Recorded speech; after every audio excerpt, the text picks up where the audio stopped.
Manje wenkabi yami le ngoma uyibhekise kobani ngempela?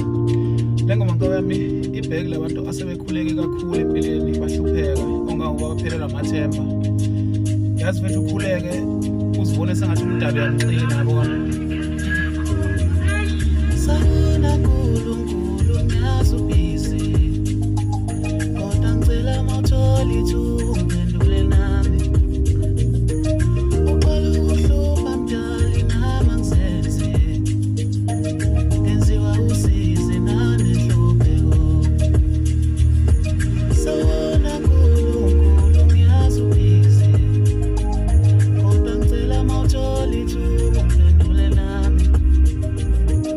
Uqala ukuhlupha mdali nami angisenze ngenziwa usizi nanenhlupheko. Ivale nkabi yami.